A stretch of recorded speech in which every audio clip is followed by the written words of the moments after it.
할렐루야. 하나님께서 오늘도 예배를 통해서 우리를 만나주시고 하나님을 예배하는 모든 자들에게 하나님의 하나님 되심을 보여주실 줄로 믿습니다. 오늘 이 시간에는 믿음으로 구하고 조금 의심하지 말라, 믿음으로 구하고 의심하지 말라라고 하는 제목으로 함께 말씀을 나누도록 하겠습니다. 혹여나 에어컨 온도를 조금만 올려주시겠습니까? 여러분, 탈무드라고 하는 책이 있어요. 일반적으로 유대인들의 지혜를 모아둔 지혜서가 탈무드인데, 이게 뭐 꼭 종교를 떠나서 일반적인 사회 속에서도 지혜에 대한 책으로 많이 읽혀지는 책입니다. 이 탈무드 가운데 이런 이야기가 있어요. 외국으로 공부하러 나간 아들이 있었습니다. 그런데 어느 날 고향에서 종이 찾아옵니다. 그리고 종이 당신의 아버지가 돌아가셨다라고 하는 소식을 전해줍니다. 갑작스러운 소식에 충격을 받고 부랴부랴 고향으로 돌아가서 슬픔 가운데 아버지의 모든 장례를 치릅니다. 그리고 장례가 마치고 났는데 종이 다시 찾아와서는 아버지께서 이런 유언을 남기셨습니다 라고 하면서 아버지의 유언장을 보여줍니다. 근데 충격적이게도 그 유언장에 어떤 내용이 있었느냐, 아버지의 모든 재산을 바로 그 종에게 상속한다 라고 하는 유언의 내용이 적혀 있었던 겁니다. 그러면서 그 마지막에 그러나 그 재산 가운데 오직 하나만 너에게 줄 테니 하나만 너는 가져라 라고 하는 내용의 유언이 있었던 거죠. 그 유언장을 받아들고 아들이 너무 큰 충격과 배신감을 느낍니다. 어떻게 내 아버지가 나에게 이렇게 할 수 있나 고민을 하다가 해결이 안 돼서 랍비를 찾아갑니다. 지혜의 스승이라는 랍비를 찾아가서 유언장을 보여주면서, 선생님, 아버지가 이런 유언을 남겼는데 내가 어떻게 해야 됩니까? 왜 아버지가 나에게 이런 식으로 하시는지 모르겠습니다 라고 조언을 구하니까 랍비가 무릎을 탁 치면서 얘기합니다. 자네 아버지는 참으로 지혜로운 분이실세. 뭐가 지혜롭다는 말입니까? 아버지가 당신에게 한 가지를 선택하라고 한 건 뭘 선택하라고 한 걸까요? 종을 선택하라는 뜻이다. 너가 너의 그 종을 선택하면 그러면 그 종에게 물려진 모든 재산은 다 주인의 것이 되기 때문에 바로 그렇게 그 재산을 너에게 물려주시는 거다라고 얘기를 했다라고 하는 거죠. 그러니까 아버지는 이 종이 평소에도 행실이 좋지 못해 자기가 죽고 나면 그 소식을 아들에게 알리지 않고 남은 모든 재산을 혼자 차지하게 될까봐 두려워서 종에게 물려준다라고 하는 유언장을 종이 보내서 작성하고 그 아들에게 전달하게 한 거죠. 그러니까 종은 자기가 이 장례가 마치고 나면 모든 재산을 자기가 차지하게 될 거라고 하는 기대감에 들떠서 아들을 찾아갔는데, 그 랍비가 그렇게 아버지의 뜻이다라고 하는 걸 알려줬다라고 하는 내용이 탈무드에 있습니다. 여러분, 일반적으로 우리가 지혜라고 얘기를 하면 이와 같은 형태의 지혜를 많이 생각을 합니다. 어떠한 어려움이 생겼을 때, 복잡한 문제가 생겼을 때 그 문제를 풀어갈 수 있게 해주는 어떤 통찰력이라고 하는 것을 지혜라고 이야기를 하는 거죠. 지혜에 대한 사전적인 정의가 사물의 이치를 해석하고 풀어가는 어떤 정신적인 힘이다라고 그렇게 이야기를 하는데요. 그러니까 아들에게 재산을 손실나지 않게 물려주려고 했던 아버지의 어떤 그 꾀, 또 그 꾀를 꿰뚫어봤던 랍비의 어떤 꾀, 지혜, 뭐 이런 것들이 일반적으로 지혜라고 세상에서는 이야기를 한다는 것입니다. 그런데 여러분, 성경이 말하는 지혜는요, 그와는 다릅니다. 성경이 말하는 지혜는 뭐냐? 성경의 지혜는요, 하나님의 뜻, 하나님의 방법이 바로 성경이 말하는 지혜입니다. 예전에 제가 솔로몬에 대해서 열왕기에서 쭉 설교를 하면서 성경이 말하는 지혜가 무엇인가에 대해서 설교를 했었는데요, 기억을 하시는지 모르겠어요. 사람들은 솔로몬이 하나님 앞에 지혜를 받았다라고 하니까, 솔로몬이 지혜의 왕이라고 이야기를 하니까 솔로몬의 지혜는 앞서 살펴봤던 것과 같은 어떠한 복잡하고 어려운 문제를 풀어나가는 어떤 그런 것을, 지혜로움, 그런 어떤 정신적인 힘, 꾀, 뭐 이런 것들, 이런 걸 지혜라고, 솔로몬이 받은 지혜라고 그렇게 이해들을 합니다. 그리고 또 그 솔로몬이 하나님 앞에 지혜를 받는 기브온 산당에서의 이야기 다음에 나오는 이야기가 또 재판 이야기이잖아요. 여인 2명이 아들을 재판정으로 옵니다. 죽은 아들이 있고 산 아들이 있는데 서로가 죽은 아들이 네 아들이고 산 아들이 네 아들이라고 주장을 하니까 이 문제를 밑에 있는 재판관들도 해결하지 못해서 올라와서 왕한테까지 올라온 거예요. 그러자 솔로몬이 그 문제를 어떤 식으로 해결합니까? 서로가 다 자기 아들이라고 하니 반으로 갈라서 각각 나눠줘라 라고 재판을 했더니 진짜 엄마가 마음이 달아서 차라리 죽이지 말고 저 여자한테 주십시오 라고 해서 그 복잡한 문제를 풀어갔던 내용이 나옵니다. 그러다 보니까 너무나 탁월한 재판의 장면들이 나오다 보니까 사람들은 솔로몬이 받았던 지혜라고 하는 것이 그런 차원의 지혜일 거다라고 다들 생각을 한다라고 하는 거죠. 하지만 우리가 열왕기상 3장 9절의 말씀을 보면 솔로몬이 하나님 앞에 구한 것이 우리가 생각하는 지혜와는 다르다는 것을 알게 되는데요. 열왕기상 3장 9절에 이렇게 기록합니다. 한번 읽어볼까요? 누가 주의 이 많은 백성을 재판할 수 있사오리이까 듣는 마음을 종에게 주사 주의 백성을 재판하여 선악을 분별하게 하옵소서. 아멘. 솔로몬이 이렇게 하나님 앞에 구했습니다. 그러니까 여기서의 이 백성을 재판할 수 있으리까 라고 하는 질문을 하니까 그와 같은 내용에서 듣는 마음이라고 하는 말이 나오니까 요걸 사람들은 지혜, 일반적인 지혜로 생각을 했더라라고 하는 거죠. 뿐만 아니라 뒤에 나오는 어떤 그 11절 12절에서도 하나님도 솔로몬에 대해서 너도 네가 나에게 지혜를 구했다, 뭐 부도 구하지 않고 뭐 권력도 구하지 않고 너가 나에게 지혜를 구했다라고 하는 말씀들이 나오다 보니까 다 그런 식으로 이해를 하더라라고 하는 거죠. 하지만 여러분, 여기서에 나오는 듣는 마음이라고 하는 거는요, 여러분 듣는 마음, 누구에 대해서 듣는다라는 걸까요? 하나님에 대해서 듣는 마음을 말하는 것입니다. 듣는 마음이라고 하는 말의 원어적인 의미에는요, 세 가지 뜻이 있습니다. 그게 바로 듣다, 이해하다, 그리고 순종하다 라고 하는 세 가지 뜻이 있는 단어가 이 듣는 마음이라고 하는 말인데요, 일반적으로 그냥 듣다, 이해하다만 뜻이라고 얘기를 한다면 그렇다면 그건 사람에 대해서 듣는 것일 수 있습니다. 재판에 대한 부분이니까 어려움에 처한 사람들, 억울한 일을 당한 사람들의 사정을 듣고 그 사람의 형편을 이해하여 헤아려서 그 사람에게 억울하지 않은 재판을 해주는 정도로까지 생각해 줄 수가 있을 것입니다. 하지만 여러분, 듣는 마음이라고 하는 말에 순종하다라고 하는 뜻도 들어있다라고 하는 것을 우리는 놓쳐서는 안 됩니다. 여러분, 솔로몬이 최고의 권력자인데 솔로몬이 누구에게 순종을 해야 됩니까? 자기가 지시하는 사람인데 솔로몬이 순종해야 되는 대상은 오직 하나님 뿐이었습니다. 그러니 여러분, 솔로몬이 구한 듣는 마음이라고 하는 건 뭐냐? 곧 하나님에 대해서 듣고 하나님의 말씀이 뜻이 뭔지를 듣고 그 뜻을 이해하고 그리고 그 뜻에 따라서 순종할 수 있는 그 힘, 그 마음, 그게 솔로몬이 구한 듣는 마음이고, 그런 의미의 듣는 마음에 대해서 하나님께서 네가 나에게 지혜를 구했다라고 말씀을 하셨다는 것입니다.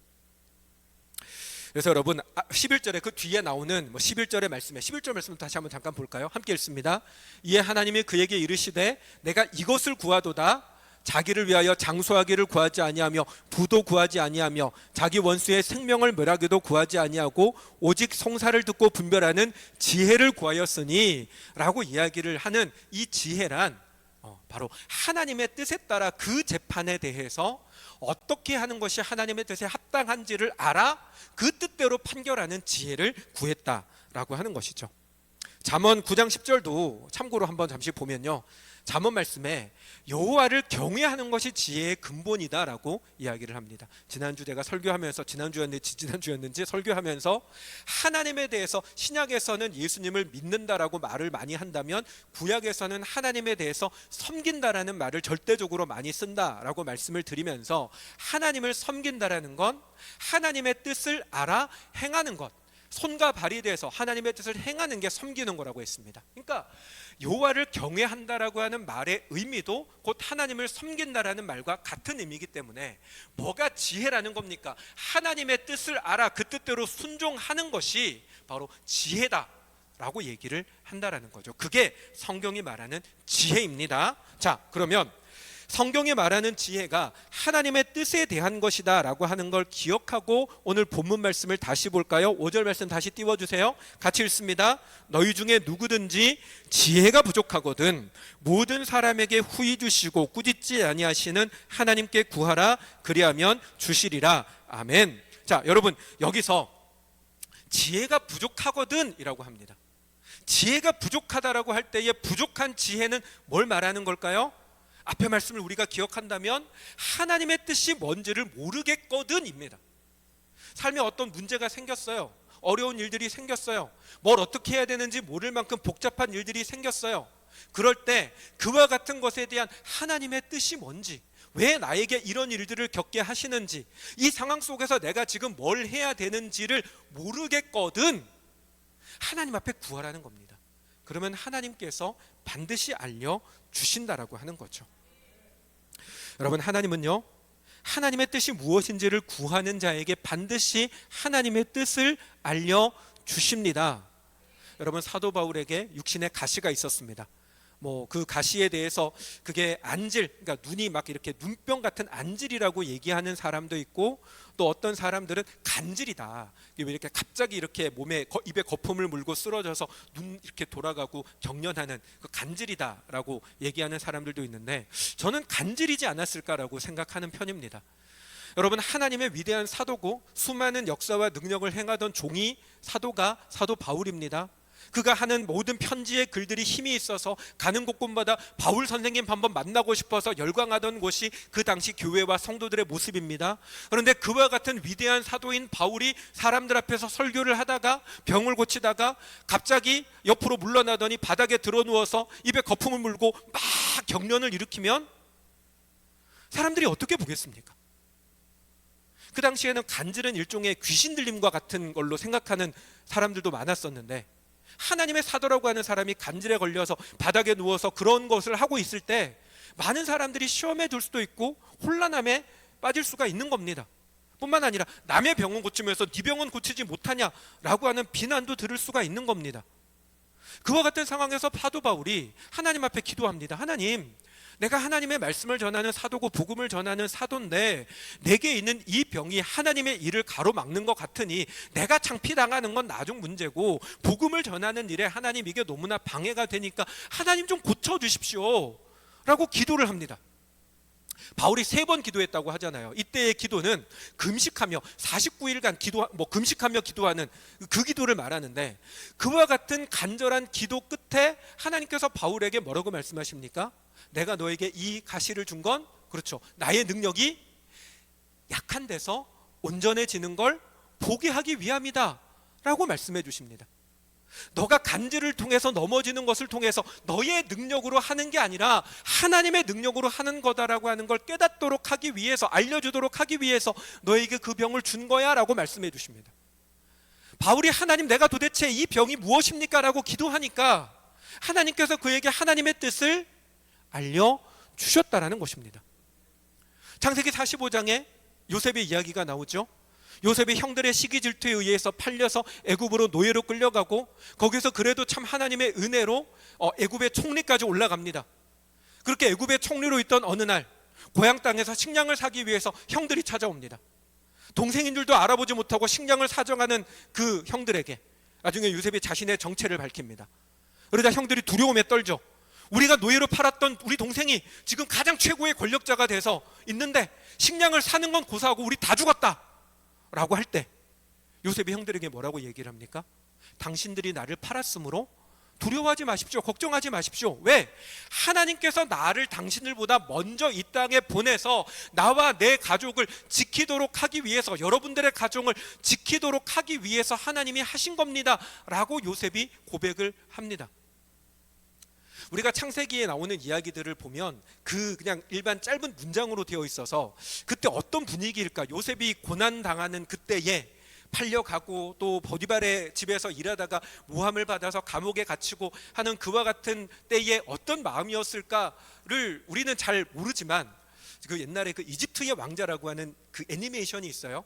저는 거기 보면 그 요셉이 나중에 이제 보디발의 아내에 의해서 모함을 받아가지고 불에 갇히거든요. 감옥에 갇히는데 하늘에 창이 이렇게 있어요. 탈출하기 위해서 막 기어오르다가 떨어지는 그런 장면들이 나온단 말이에요. 그러다가 씨앗 하나가 이렇게 감옥 바닥에 올라온 나무 있는 거를 보고 그거를 정성을 다해서 키웁니다. 왜? 요거 타고 올라가려고.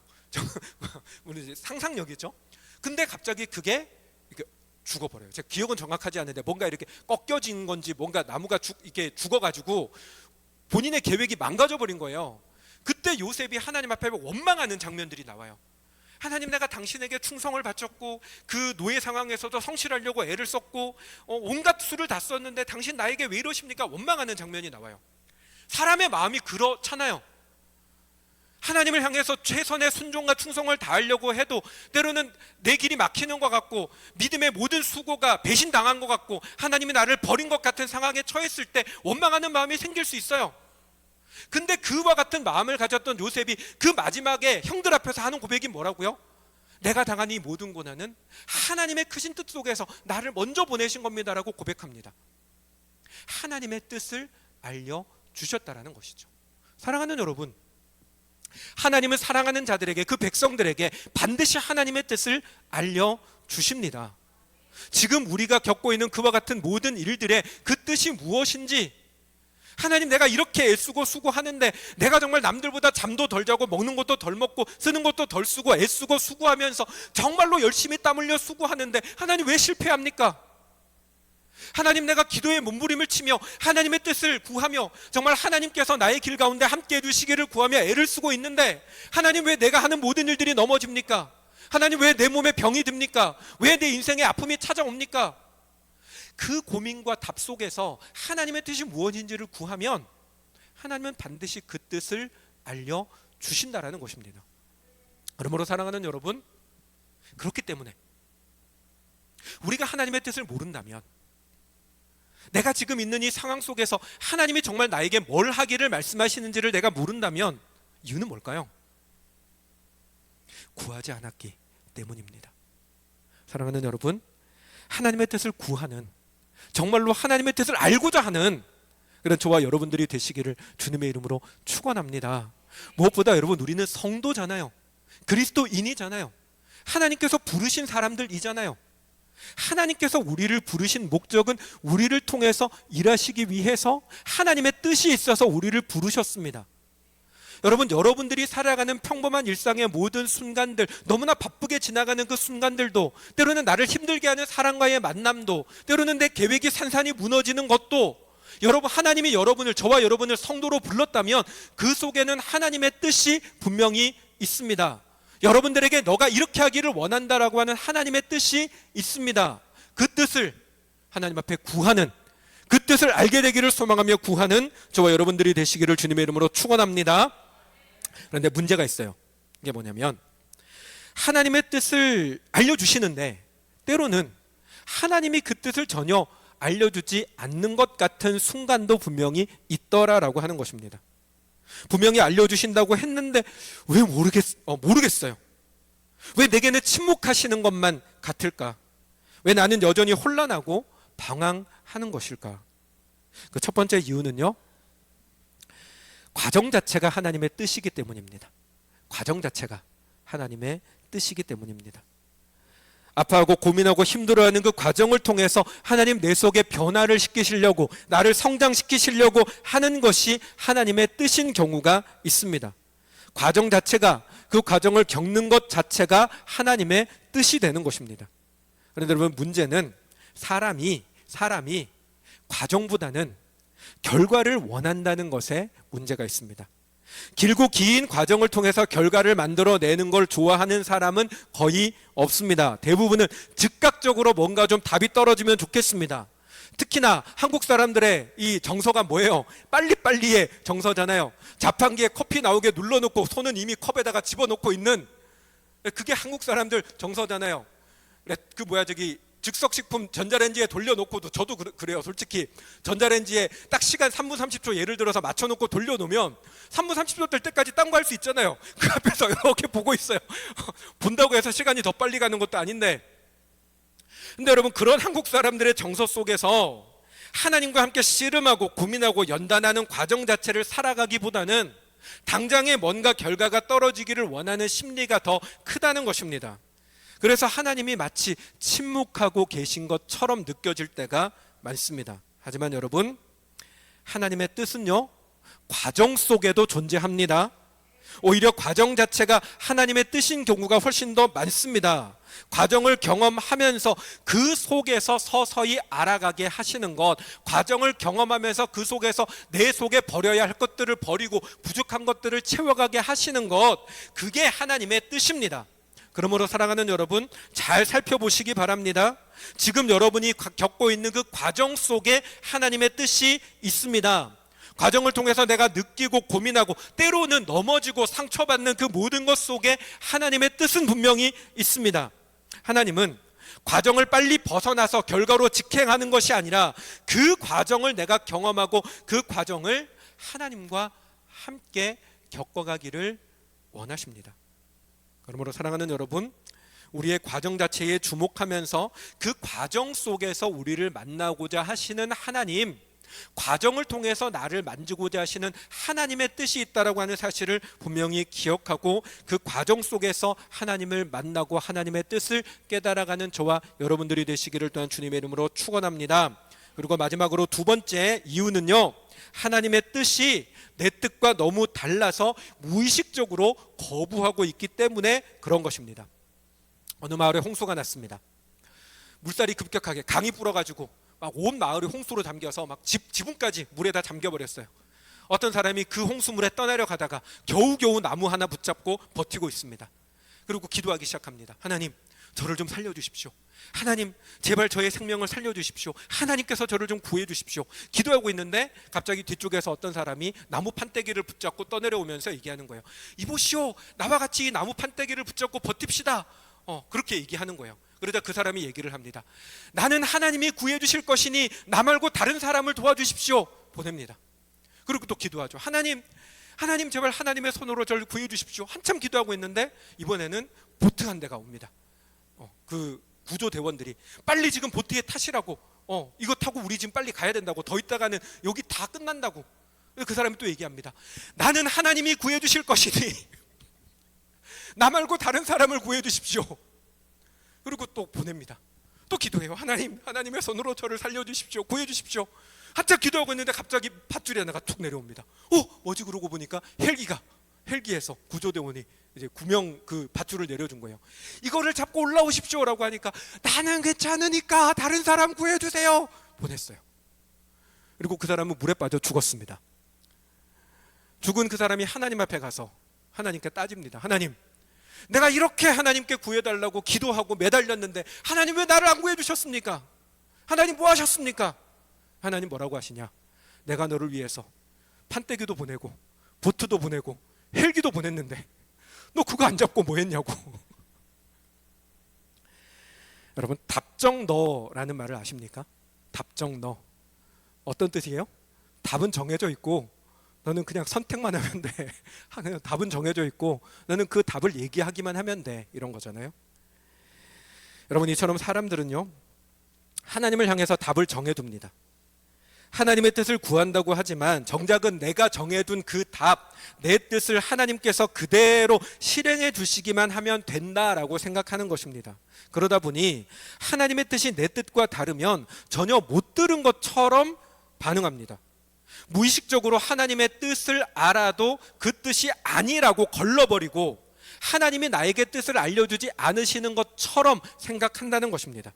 물론 여러분, 하나님의 뜻이 내 뜻과 다를 때가 있습니다. 솔직히 말씀드릴까요? 내 뜻과 다를 때가 훨씬 더 많습니다. 왜 그렇습니까? 내 뜻이라고 하는 게 당장은 내게 좋은 것 같아도 따지고 보면 내게 해가 될 때가 훨씬 더 많기 때문입니다. 자주 얘기하는 건데, 여러분 라면 맛있잖아요. 라면들 좋아하시는지 모르겠어요. 저는 라면 환장하는데요. 여러분, 라면이 제일 맛있는 라면이 언제 어떤 라면인지 아세요? 밤 10시에 끓여 먹는 라면이 제일 맛있습니다. 근데 그거보다 더 맛있는 게 있어요. 뭔지 아세요? 밤 10시에 끓여 먹는 라면 끓여 먹는 사람 옆에서 뺏어 먹는 라면. 정말 맛있습니다.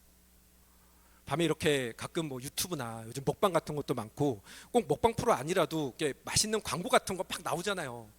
그 뭐 참 그렇게 라면 맛있겠는지, 다른 것보다 그 라면 그 라면 이렇게 끓여가지고 고춧가루 뿌리고 후추 뿌려가지고 이렇게 면 빨리 먹고 그 국물에 예전에는 밥을 말아 먹었는데 요즘은 또 이렇게 라죽이라고 아십니까 여러분? 라면 국물에 밥 넣어가지고요 이렇게 야채 좀 썰어서 넣어서 끓여 먹으면 정말 여러분 어떤 죽보다 맛있습니다. 와, 칼로리 폭탄이에요 먹으면. 근데 여러분 제가요 혈압이 높아서 혈압약을 먹고 있거든요. 혈압약을 먹고 있는 주제에 밤 10시 넘어서 라면이 맛있겠다고 라면을 끓여 먹으면 될까요? 안 될까요? 안 되죠. 그건 그거 먹기 시작하면요 지금도 좀 체중이 많이 불어가지고 지금 그런데 난리 나는 거예요. 여러분 사람이 가진 이 죄성이라고 하는 게 일종의 그와 같은 거예요. 분명히 나에게 해가 돼요. 근데 하고 싶어요. 지금 그거 안 하면 죽을 것 같아요. 근데 그거 하면 진짜 죽어요. 그게 죄성입니다. 우리는 그 죄성을 가지고 하나님 앞에 구하는 거예요. 하나님 나 이거 정말로 하고 싶어요. 하나님 나 이거 안 하면 죽을 것 같아요. 하나님 나 이거 안 들어주시면 하나님 나랑 좀 관계 이상해지는 거예요. 그렇게까지 얘기하면서 나의 뜻과 나의 생각을 고집합니다. 하지만 여러분 하나님은 그러한 우리의 뜻을 하나님은 거절하십니다. 왜요? 그거를 하는 것이 오히려 정말로 우리가 망가지는 거라는 걸 누구보다 하나님께서 잘 아시기 때문입니다. 사람의 죄성은 자신의 욕망을 충족시킬 수 있다면 자신의 몸이 망가질지라도 그걸 하고야 마는 게 인간의 못된 점입니다. 갑자기 생각났는데 예전에 제 어렸을 때 교회에 그 전우사님, 목사님 나중에 되셨고 요 양산 쪽에서 목회하시다가 은퇴하신 목사님이 있는데 그분이 젊은 시절에 좀 늦게 신학을 하셨어요. 그분이 신학을 하기 전에 본인의 취미가 도박, 고스톱이었어요. 화투 치는 거. 본인이 나중에는 이제 정말 하나님 앞에 결단하고 회개하고 도박을 끊게 된 은혜로 이제 신학을 하셨는데 그분이 도박하는 사람들 군상들을 보잖아요. 사람들을 보니까 어떤 사람까지 있냐면 도박을 하다가 패가 망신해가지고 절대로 안 하겠다 그러고 도끼로 손목을 끊는데요. 근데 그래서 저 사람 절대로 안 하려나 보다 하고 나중에 좀 지났더니 도박장에 나타나서 발가락에 화투패를 끼우고 그러고 도박을 하더랍니다. 사람이 그래요. 절대로 하면 안 되는 걸 자기 몸을 망쳐가면서도 하는 게 사람이라는 겁니다. 그게 죄성을 가진 사람의 모습입니다. 그러니 우리가 우리의 뜻을 위해서 산다라고 하는 건 결국에는 스스로를 망치는 것밖에 없습니다. 그래서 하나님은 우리의 마음과 반대가 되더라도 하나님의 뜻대로 일하시고 그 뜻대로 우리를 이끄시는 겁니다. 왜요? 하나님의 뜻은 언제나 우리에게 선하기 때문입니다. 하나님은 언제나 우리에게 가장 선한 것을 위해서 일하시는 분이기 때문입니다. 로마서 8장 32절 말씀입니다. 띄워주세요. 같이 읽습니다. 자기 아들을 아끼지 아니하시고 우리 모든 사람을 위하여 내주시니가 어찌 그 아들과 함께 모든 것을 우리에게 주시지 아니하겠느냐. 아멘. 여러분 이 말씀에서 우리가 주목해야 되는 건 여러분 하나님이 우리를 위해서 아들까지 내어주셨다라고 하는 것입니다. 자식을 가진 부모라면 자식의 생명이 내 생명보다 더 귀하다라는 걸 느낄 것입니다. 그런데 그 생명보다 귀한 아들 예수님을 하나님께서 우리에게 내어주셨다라는 것은 어떤 의미인지 아세요? 하나님께는 하나님의 아들 예수님보다 우리가 더 소중하다라는 겁니다. 하나님이 그 아들을 십자가에 못 박아 죽이신 이유는 그 아들도 하나님께는 생명 이상 가는 가치지만 그 예수님보다 내가 여러분이 더 귀하다라고 하는 것입니다.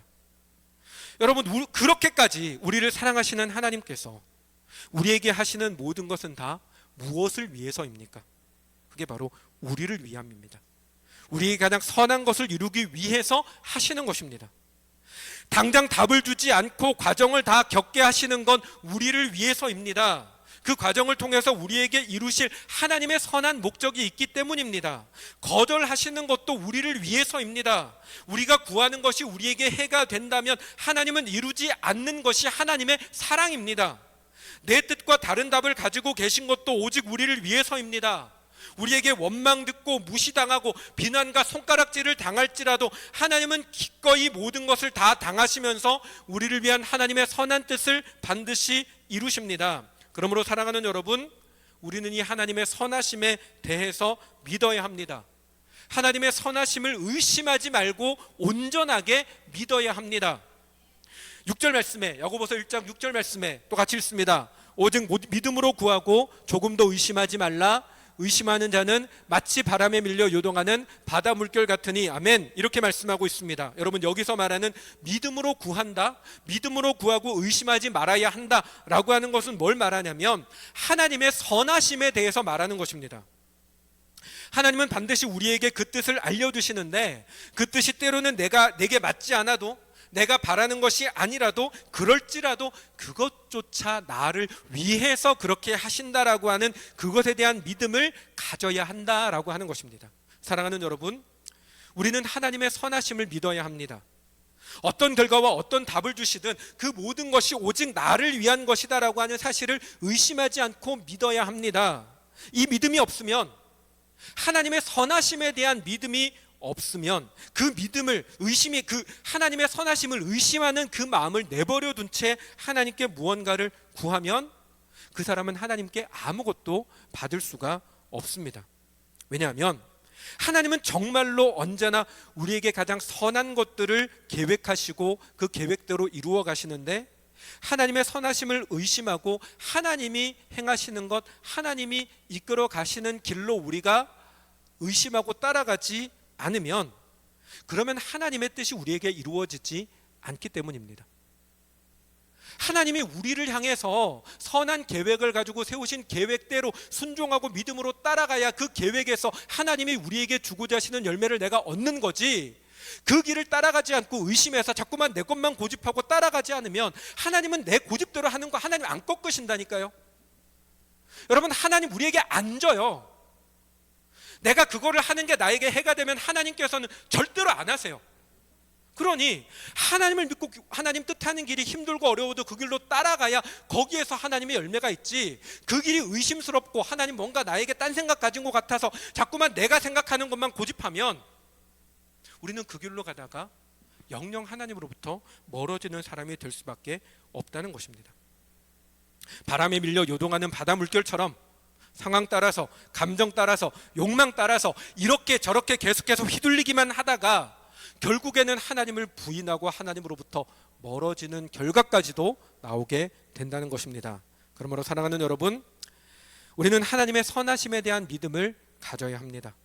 하나님의 선하심을 결코 의심하지 말아야 합니다. 그리고 그 의심이 자꾸 생겨날 때, 그래서 우리는 더 기도해야 합니다. 나의 믿음을 지켜달라고, 하나님의 선하심을 믿는 그 믿음을 포기하지 않게 해달라고, 의심이 나고 게으름이 펴지고 그냥 이대로 주저앉고 싶을지라도 그러나 하나님을 믿고 기대하고 끝까지 한번 가볼 수 있는 그 힘을 달라고, 도와달라고 우리는 그걸 기도해야 되는 것입니다. 사랑하는 여러분, 말씀을 마치겠습니다. 이 믿음을 굳게 붙드는 저와 여러분 되시기 바랍니다. 오늘 설교 제목은 의심하지 말고 오직 믿음으로 구하고 의심하지 말라입니다. 무엇을 믿음으로 구합니까? 하나님의 선하심을 믿는 그 믿음을 가지고 구하라는 것입니다. 그리고 하나님이 우리들에게 행하시는 모든 것들 나를 위한 것임을 믿고 끝까지 그 길로 걸어가라는 것입니다. 그럴 때 하나님의 선하신 뜻이 저와 여러분 가운데 온전히 이루어지게 될 줄로 믿습니다. 우리 교회 이름이 뭐예요? 라이트하우스 양산 순종하는 교회입니다. 네. 여러분, 하나님의 선하심을 믿고 무엇을 말씀하시든 순종의 끝을 보면 하나님의 영광이 우리에게 임하는 것을 누리게 될 줄로 믿습니다. 그렇게 살아가는 저와 여러분 되시기를 주님의 이름으로 축원합니다. 아멘. 우리 하나님께 찬양하도록 하겠습니다.